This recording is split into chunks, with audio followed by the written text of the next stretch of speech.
Okay, first of all, sorry guys, if you was watching on the previous stream, the internet completely went down on our street here and we got completely kicked off every single device. So yes, it isn't an extra bit of content. If you're watching later, there weren't two shows. You've not missed two, so don't worry about that. The first one only lasted 4 minutes. And now we're kickstarting again. As you can see, it just scrambled all the system. I've lost loads of my graphics and everything. I'm really annoyed.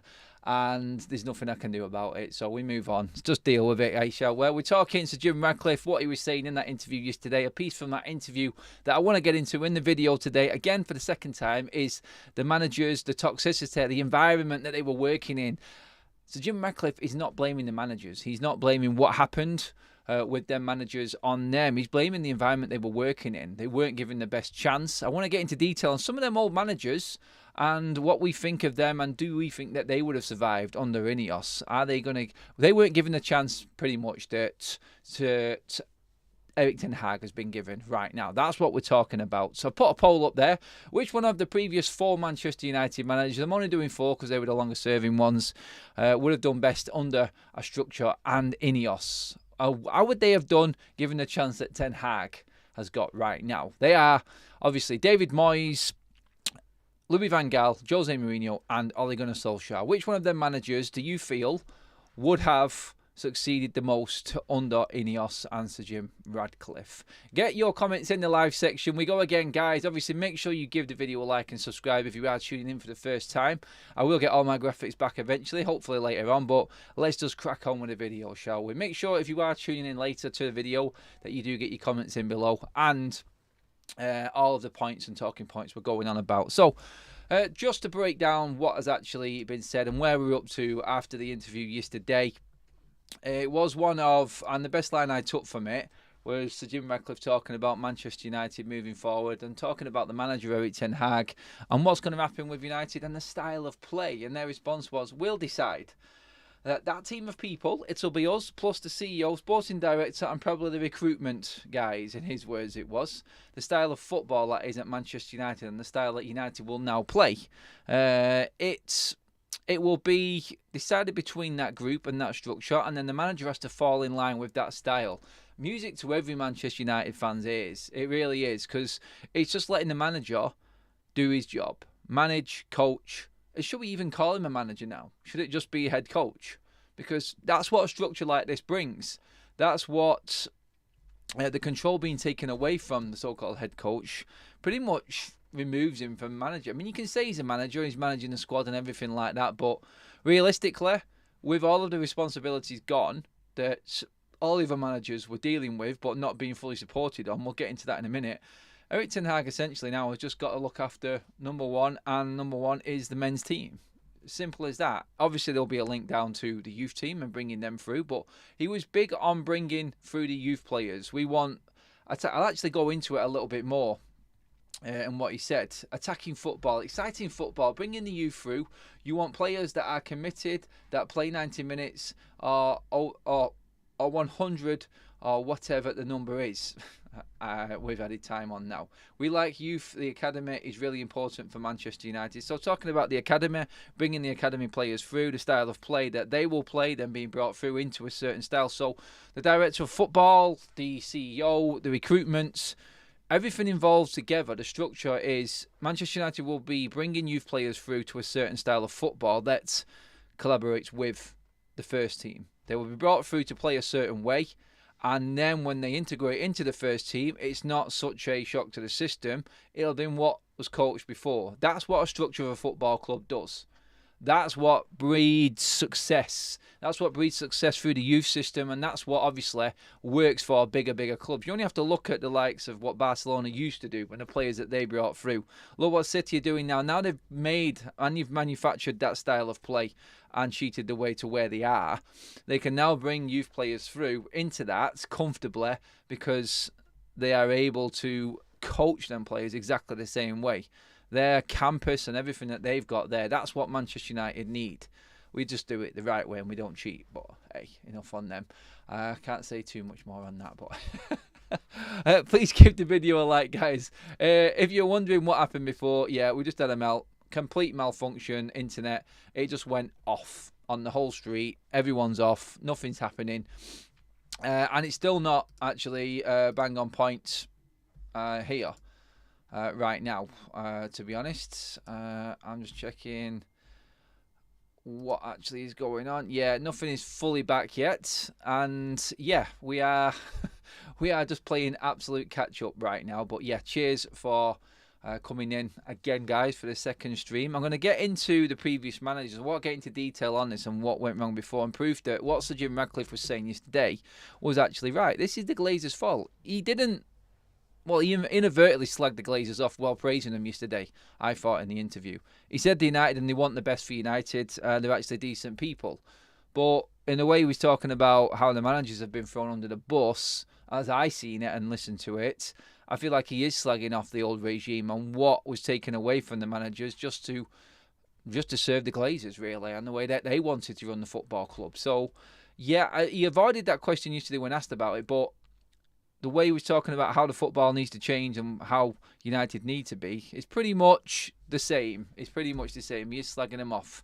I'm going to get into the comment section and get your guys' thoughts on everything right now and what was said, and if it is a breath of fresh air. He's had the Old Trafford chicken. He says, can't fault mine. No cables needed. Just plug in electric socket, says Jan.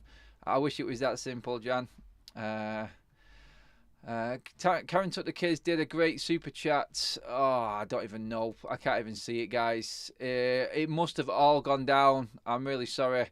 If anyone can let me know what was said. I'm just reading through the comments now just to see if I can bring that back up again after what was a complete malfunction. Sorry, guys. I would love to see the manager and squad that plays with true wingers, says Jonathan. If anyone has got a snippet of that super chat, just drop it in the chat for me, guys, please. I can't see it at the moment as I've started another stream after everything that went wrong on the first one. So if you can, that would be fantastic. Anthony says, I still feel that LVG would have done well at United. He won an FA Cup with him. Just as they fired him, he would have insisted on proper football structure at United. He would have worked well. He would have worked well. People are telling me the super chat is in the chat. It's not for me, guys. Sorry, I can't see it. So I do apologise. Karen Took the Kids. I really appreciate the super chat. I just, for some reason, with everything that went on, I can't see it. It's not up on my screen and I can't get it up. It's not showing, guys. I do apologise. Jeff Steele has dropped another super chat in. City relegated. Get Pep to play the United way. Don't understand what that means there, Jeff. City relegated, get Pep to play the United way. I don't know. You lost me a little bit there. I appreciate the super chat though, mate. I don't know what that means, actually. Big up to the senior citizen mods, example Gray 100 and Stephanie Griffiths, and subscribers, example Compost Smith and Stu. Thanks for that, Dark Row. Right, so, I'm getting bombarded with loads and loads of messages. Kaz is trying to fill me in on the super chat. I'm trying to find it. It's just difficult because there's so much. Let me just see. Right, Kaz Took the Kids. He's back in the chat there. Let's just see. Thanks, Kaz. I basically said that another question to ask would be how many of those 4 managers would have been hired by Ineos in the first place. I suspect just Jose, if any. Well, that is a very good point, actually. Thank you, Kaz, and thank you, everyone, for leading me to where the super chat is. I do like that question. I think it is relevant as well.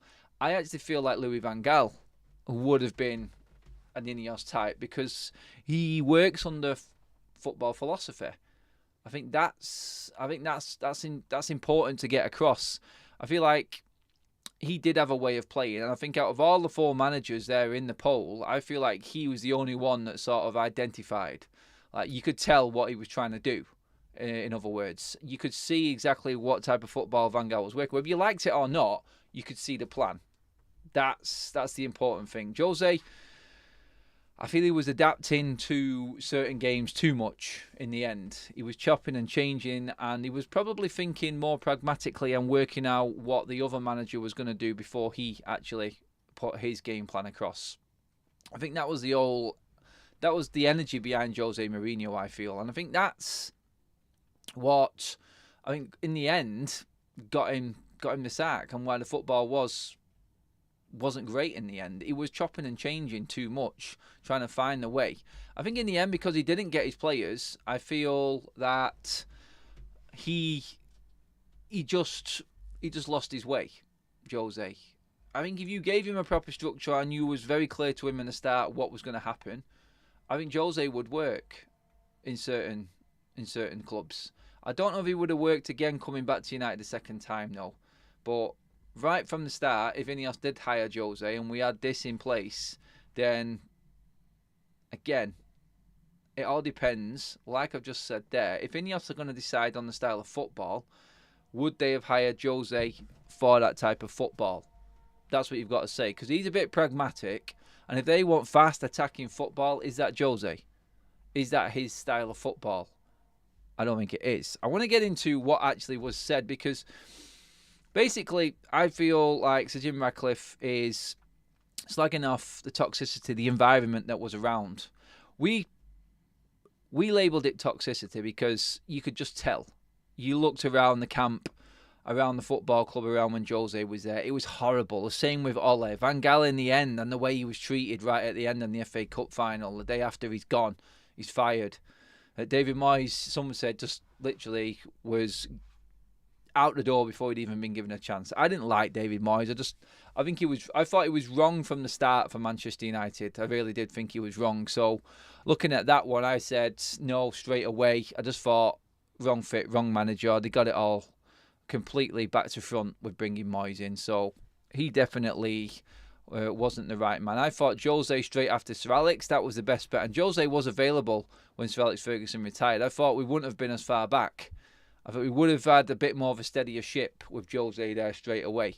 Most people in the vote right now are going with Jose Mourinho, as given a chance under Ineos would succeed more than the previous three. That being Ole Gunnar Solskjaer, Louis van Gaal and David Moyes. 3% of you think David Moyes would have done better than all them other three. Who are them people? Are you even United fans? I got to ask that question. But yeah, I'm going back into the chat in a minute, guys. But I wanted to just talk. I mean, Louis van Gaal, first of all, going off him. This is where it all started. This is where the important sort of, let's just say, the audit and the way United are being run, and then you look back at the start of the real rot, I feel, was around Louis van Gaal. It looked like we'd got something there, but we completely wasted it. In 2014, when Louis van Gaal obviously was appointed, it was a case of bang, here you go, here's United. And straight away, first pre-season, Louis van Gaal was complaining that it was more about making money rather than preparing players for a season. How many times have we heard that? So this all started back in 2014 under Louis van Gaal, and he complained straight away. It's well documented and written, and you can look back on it. He was not happy with how Manchester United was running pre-season. It was commercial, it was endorsements, sponsors, rather than preparing a team. Now, in that pre-season, funnily enough, we actually won all of our games and we looked fantastic. That counted for nothing come the start of the season because we got off to a shocker. So it kind of contradicts itself a bit, but he was still picking up then on all of the commercial revenue stuff and all of the sponsorship and just an emphasis on making money rather than the football. We've heard that nearly with every single manager. There's an interesting article back then as well from his wife when Ed Woodward actually approached Louis van Gaal. They said the conversation didn't last very long. Louis van Gaal was hired straight away. They didn't even discuss wages. Louis van Gaal actually jokingly asked Ed Woodward on a phone call, my wife wants to know exactly how much money we're going to be making. And the words that came out of his wife's mouth were he was ashamed. He was too embarrassed to talk about how much money he was being given. Basically, given a shed load of money. That's what came from the Louis van Gaal camp anyway. He didn't want to talk about it. He was embarrassed to talk about it. He wasn't bothered about money, Louis van Gaal. He was more about the football. He just, like most managers, lives and breathes football. Just wasn't given that chance in the third season. There was a shiny new toy on the shelf, and Louis van Gaal was sacked the day after. Pretty much the day, we could say the day the decision came. I was at Wembley for the final. We beat Crystal Palace in extra time. Fantastic goal from Jesse Lingard. I remember the day, me and Alf limbs. It was a brilliant moment. And then walking outside Old Trafford, we got news and wind that Jose Mourinho was going to be United's next manager. And we're thinking, we just won a trophy. Like, we're still bouncing around, celebrating, coming out of Wembley Way, like chanting songs about United winning the FA Cup, and it was just completely blown away by other news that Jose Mourinho was going to be Manchester United's manager. Then the day after, it was announced that Louis van Gaal was sacked. How bad is that? I mean, at the time it felt bad, but when you look back on it now, you can sort of understand with the way that Manchester United is run. He always bemoaned also, Louis van Gaal, about how Manchester United never got their targets. How a club like Manchester United couldn't get their first transfer targets, i.e. number one choices, the top of the tree. You've got your first option, your second, your third, in case you don't get the best one. United never got the best one under Louis van Gaal, apparently. It was all for names. So the rot started there. Like, the treatment of Van Gaal, having been successful, was it 4th and 5th he got? And the FA Cup, yes. We didn't qualify for the Champions League, but we got the FA Cup that last season under Van Gaal. So you could say there was a bit of stability there. We was in the same sort of area, and qualifying for the Champions League was the reason why he was sacked in the end. Still bad though, wasn't it? Still bad. Quite clearly an issue at Manchester United then. And then in comes Jose Mourinho. I think Jose Mourinho, because he was outspoken, it cost him his job. He wasn't happy with the way United were run, and he came out and spoke about it, and that was the end of him. He wanted Harry Maguire the season before we bought him for half the price of what United ended up paying for Harry Maguire. Where have you heard that before? Just make the signing at the right price at the right time. We could have been talking about a few players under so much less pressure because of the price tags on them, i.e. Antony, Harry Maguire, Paul Pogba, people like that. But yeah, we didn't get him. We bought him for Solskjaer for double the money the season after Jose Mourinho was sacked. So yeah, that's the way United run. He also wanted Van Perisic. He would have been the perfect winger for Jose Mourinho, but he was told by the football club that Perisic didn't have the marketability factor. He wasn't a big enough name to come into Manchester United. Forget about the football. He wasn't going to sell shirts. That's why Perisic didn't come into Manchester United. You can back that up with the article that I was reading from ESPN and Mark Ogden and the way that the Glazers actually run Manchester United. That in-depth article that he did, that piece was brilliant, and we talked about that in the show the other week, but that pretty much backs that up. And obviously you've got the Martial situation. Jose Mourinho wanted Martial out of the football club because he was a favourite of Joel. Ed Woodward thought he didn't have to do much, and time just passed with nothing going on. Martial still at the football club, stealing a living right now to this day. And we're talking Mourinho back in the day here. So straight away, you're talking a manager there. And if football mattered, Martial would have been gone. Perisic would have come in.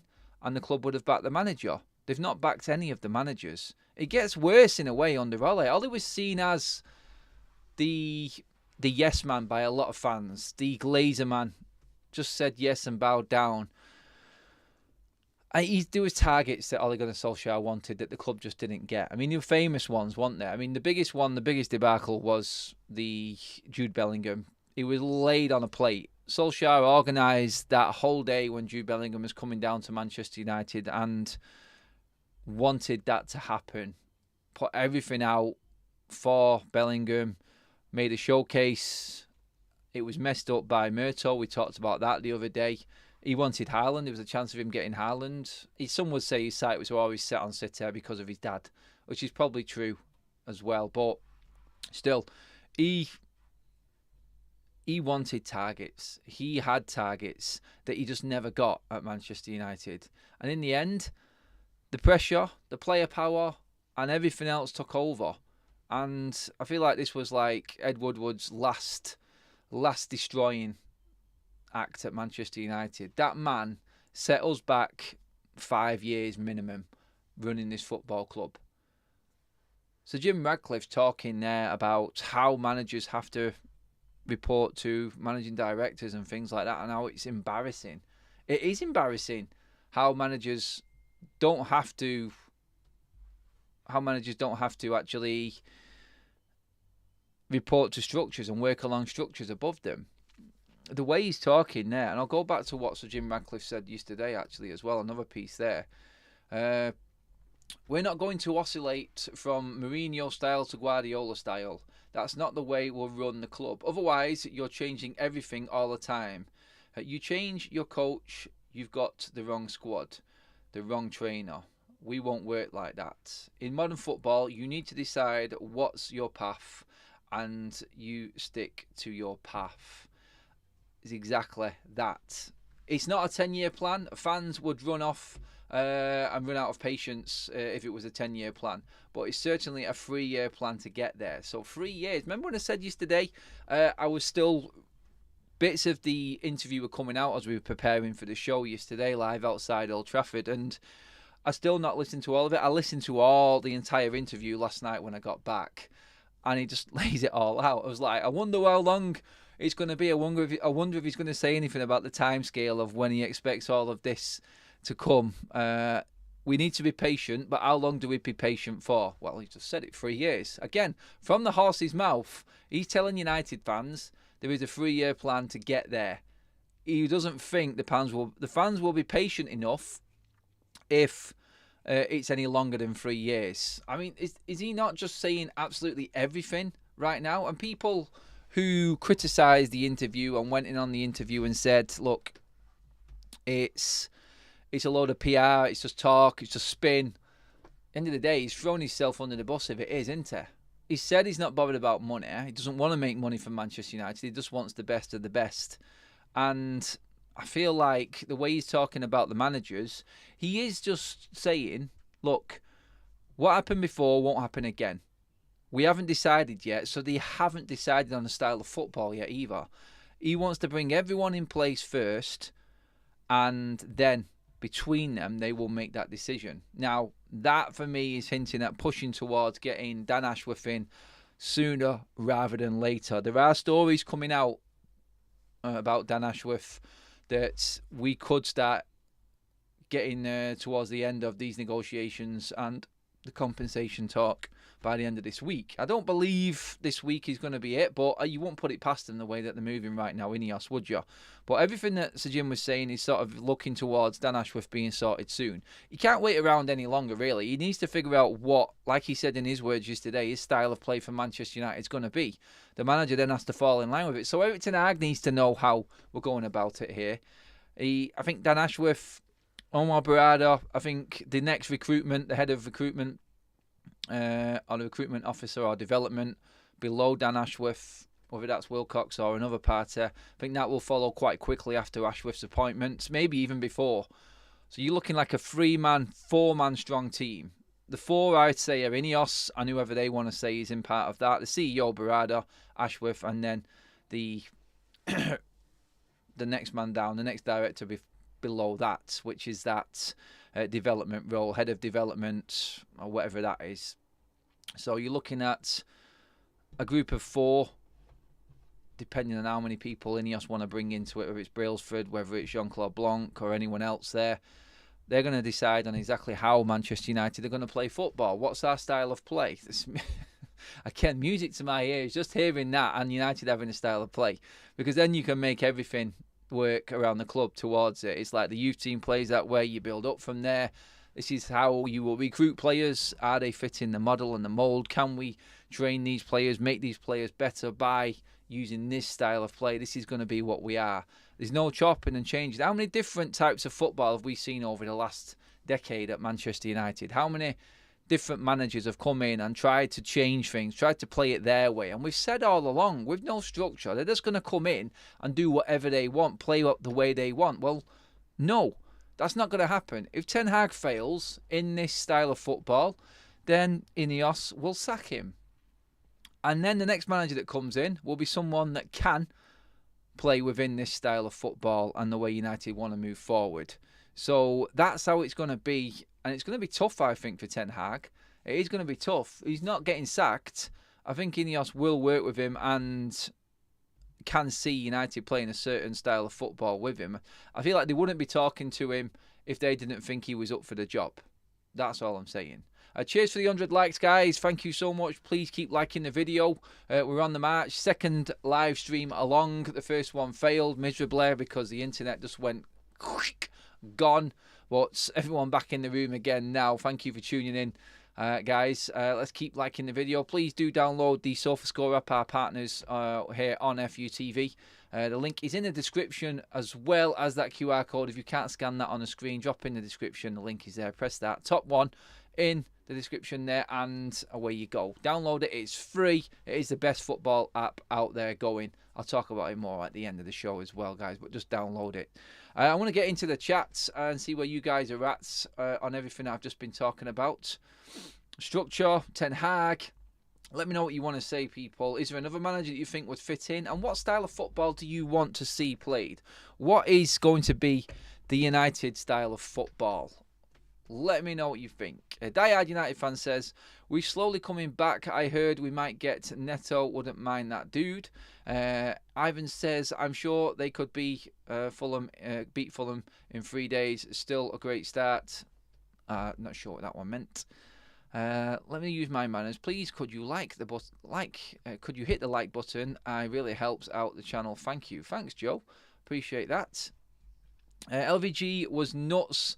I liked him, but the football was horrid. Compost Smurf. That was the hard bit with Louis van Gaal, wasn't it? Sometimes it was a bit turgid, wasn't it? It was slow, lethargic, slow build-up, possession-based football. He got us to a certain level, and it works in a way, but the end, I think a lot of people were falling asleep in games. Jonathan Dayton, Glazers and Ed did an excellent job in bumping up all the sponsorship deals. Just a shame they sucked at everything else. That's true. Would Moyes have done better if he wasn't working under inept Woodward, says Martin. We just don't know. We don't know what would have happened with any of them managers. Ivan says, it always seemed to me that Ole Gunnar Solskjaer had bad tactics, but could be wrong. What else have we got in here? Anthony Wisdom says, Murto should have lost his job the same day. Agreed. No way he was coming to United after Roy Keane done the old man in. Someone else's conversation there. Dan James was a decent signing. Have him a chance was not good enough. I probably gave him a chance, was not good enough, and we sold for a profit. About the only player in recent times that we did manage to sell for a profit. Kaz is saying there in the chat, it was a great listen. We both listened to it last night, and we were well impressed with what Sir Jim Ratcliffe was saying. It was a breath of fresh air. I think that was what came out of that. Like I said before, it's just a man talking facts and just saying it straight, and a man of power. And when he says something, you know it's going to happen because he's the head honcho. We're just not used to that happening at United. We're not used to an owner coming out and saying what's going to happen because we've had the Glazers forever and a day, haven't we? It just seems like a lifetime of Glazers have just convinced United fans that we're never going to hear from anyone significant at the club and no one's ever going to answer a question straightly. I think Sir Jim Ratcliffe did all of that yesterday in that interview, and it was really good to listen to, and it was good to see. For United fans, a complete night and day situation from what we've been used to with the Glazers, and may it continue. Hopefully he is vocal going through the seasons now, and it's not just this flash in the pan speaking at the start, because that's what did happen with the Glazers, and I understand where people are saying that and why we shouldn't get carried away with what was just said, because actions do speak louder than words, and we have to wait and see if he actually provides on what he's actually talking about. It sounds good, but the physical side of it, are we going to see that? Are we going to see it all come to fruition? United Spotlight, Erik Ten Hag has to be given Erik Ten Hag to be given not this summer. God, people's writing. I mean, dyslexic as it is, it's still hard to read. To be given not to this summer, the next one, and see what happens under Sir Jim Ratcliffe. If we were still like this after next season, then get rid. So this season and next season is what United Spotlight thinks Ten Hag should be given. Do you agree, guys? Get in the chat, let me know. Will we get there in 3 years? Only if we have a massive clear out. That means Maguire, McTominay, Sancho, Donny van der Beek, Bruno, Ericsson, Williams, and a few more. I'm going to take him for his word. So getting there, if we don't get rid of all of them, are you going in on Sir Jim? He's not going to be able to get rid of them in one season. Would you say if all of them are gone in 3 years, you'd be happy, Gehan? That's the question I'll throw back at you there. Anthony equals flop. Mason Mount, horrible purchase. Anana suspect. Lissandro Martinez, injury issues persist. Rasmus, great. 1 in 5 out of them players. Recent signings, I'm guessing you're talking about there from Eric Ten Hag, Ivan. Kaz says, I loved it when Sir Jim said he wants us to smash City. Yeah, that's what we all want. The interview was great, but I need to be seeing results first, Adam, says Anthony. Yep. Michael, United have been talking and looking into developing Old Trafford for years. 2 years, in fact. Do you know what? He's talking about that. I'll probably talk about that more in another video, but it does look like he's pushing a new stadium. That looks like it's going to be ahead of everything. I hope they don't bulldoze Old Trafford.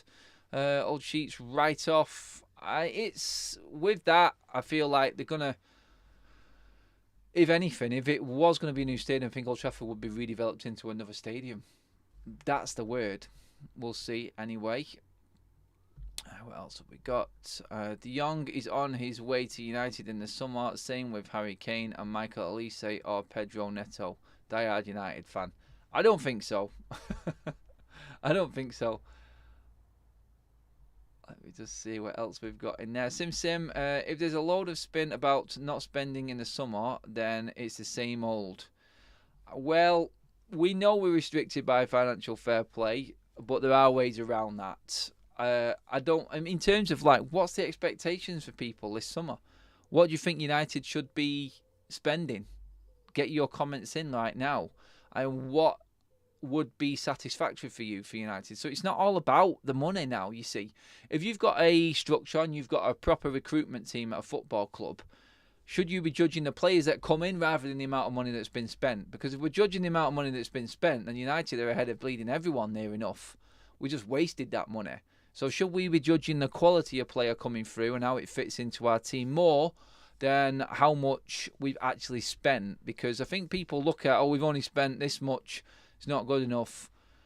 Well, look at the player, I say. Look at the quality of the player and look at the transfer itself in person and in real form. Like, does he fit Manchester United? Is it going to work going forward? That's what you need to judge your transfer on. Graham says, I prefer Michael Olise because I think he's better on the ball than Neto. UK Strains, build a new stadium, turn Old Trafford into a hotel and generate more income. Going right in on it there. Andrew Short, it would take 2 or 3 years to get the squad right. That's what Sir Jim said. So don't expect big changes in our play immediately. No, again, dead right there, Andrew. Be patient. Look for little signs is what I would say. Take your positives from seeing differences and small differences, build and build and build. And eventually we'll get used to a certain style of play. And everything then, I feel we can properly judge. But in 3 years from now, if it is in the same position and we're still not comfortably in the Champions League places and maybe challenging or getting closer to the top 3 or 2, then you can start voicing your concerns. You really can. Darryl Hart, satisfactory for me is 2 new wingers. Rashford and Garnacho, not good enough and never will be. Don't care what anyone says. Darryl just doesn't like certain players by the sounds of it. Liam Whitehouse, I want 5 players, first team quality. Don't really care how much or how little they cost. Well, I think we have to because you're only going to get that right quality for the right amount. Getting says, Kane is not coming, thank God.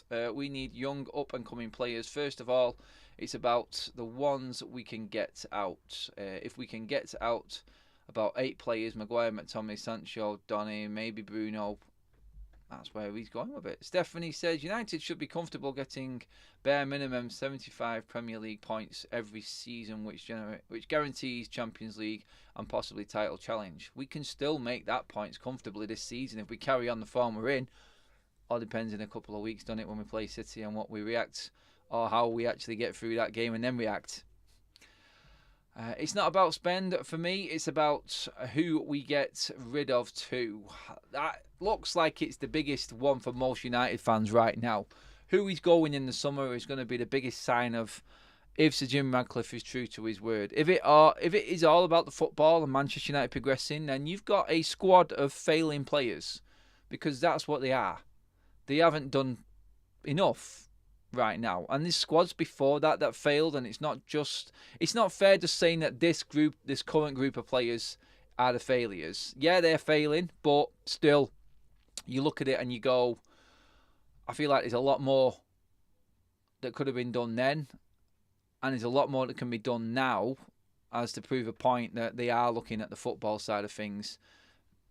We are a squad that's failed, ultimately. There are individuals in that I think we can keep a hold of that may work in the future, but when you break it down, they have failed as Manchester United players because we haven't been consistent. We haven't won nearly anywhere near enough, and we haven't been positioned in the league where United should be expecting to finish. And they're the facts right now. So they could go to town, but the Greenwood one was an interesting one, wasn't it, really, as well, with that. It's like they will judge it off its merit, off the facts and the person. I was listening to the radio a little bit this morning as well. It still looks like the safest option for United right now to appease everyone and to make it easier for themselves, Ineos that is, would be to sell Mason Greenwood. I can't see how he comes back, and I think we have got money there to generate buy-in and improving the squad. You only have to sell, look, you could sell Sancho and Greenwood and the transfer kitty looks completely different. Qualify for the Champions League, sell Mason Greenwood and Mason Greenwood and Jadon Sancho, then you're looking at a big kitty for the summer. But we don't have to spend it all in one go. Like I said before in many videos, the money is there for United. We can spend quite a lot this summer. It just depends if we are going to spend it. That's all. UK Strains says Shaw, Maguire, Lindelof, Martial, Anthony, Rashford, top priority to leave next. Bear says I don't get how over 50% of people think Jose would have done better under Ineos. Jose doesn't work well when he is not fully in charge, which is how Ineos work. It's a fair point. It's a fair point, Bear. I get where you're coming from. Dal says, honestly, only players I'd keep in the squad is Højlund and Mainu. Everyone else can get rid. Don't care for the rest. Garnacho, I disagree with you, mate. He has to be in there. I think he is good enough. In terms of keeping players for the foreseeable, like right now, I think Casemiro has to stay.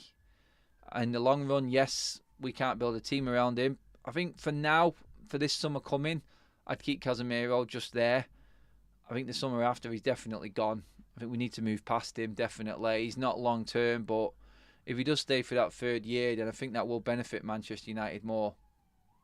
It really will. So, yeah, I think it's going to be an interesting one when it comes to the amount of players that leave more than what's coming in. I think everyone's on the same page right now. Everyone is on the same page with United and who should be leaving, how many should be leaving, and expectations of what's coming in terms of players comes after that. It does. So it's fair. It's a fair stance to have, I feel. I think United ultimately under Ineos this summer is about setting the standards and then working from there. Like them managers that we just spoke about there, they probably would have all had at least another 1 or 2 years under their belts at United if they were working under a proper structure. Because everything is there at United. The money is there, the infrastructure and the foundation is there for you. It's just if that infrastructure is run right, if it's got the right people in place. Like what Sir Jim said yesterday, the people in these positions have to be best in class. You've got to be happy with that. He's already proved that in bringing Barada in. He is going to get Dan Ashworth. There's 2 best in class. There's going to be one more, which is going to be the head of development or recruitment below Dan Ashworth. And then you're ready to rock. Let's get them working and let's get them to work in this infrastructure and this new United under Ineos and see how far we can go. For me, it's moving forward. If we sell Rashford, then it shows fans we are not Brand FC anymore. It's true, Jimbo. That is true. That would be a statement. That would be the biggest statement of the summer if they did go all in and get Rashford out of the football club. Michael, Sancho like a bruised apple. There's still some good that can be used, but could easily turn the barrel full bad. I get what you mean by that. Do you know Sunday Elise is Michael Elise uncle? Crazy. No, didn't know that. I love Casemiro. Even bought his shirt, but should he stay? Probably not, mate. No, he has to stay. The only reason he has to stay this summer, and I'm not saying he stays beyond that. What I'm saying with Casemiro is I think he needs to stay now, because we need some stability. We need some experience in that squad. If we get rid of everyone, we're not going to be able to bring enough in, and it won't be stable enough. And do you know what? It won't be fair on Ten Hag. He's already under pressure now, and everyone's going to say, well, there you go. Expect Ten Hag now with this one more season that he's getting, luckily, to start pulling up trees with a brand new squad who's hardly ever played together. It's not right, and it won't work. He needs to keep. I think if we got rid of 4, 5 first-team players this summer, I think I'd be happy with that. I mean, obviously, we're losing Martial. Lindelof and Wan-Bissaka are going. I think Mason Greenwood will go. Jadon Sancho will go. I don't think Harry Maguire, Scott McTominay, Antony, I don't think they're going to go this summer. I think there's just too much work to do. I mean, I'd be really impressed if they managed to get rid of Antony as well. But I just don't think you can expect everything to happen in one summer. I expect a lot of players to leave, especially if we don't make the Champions League.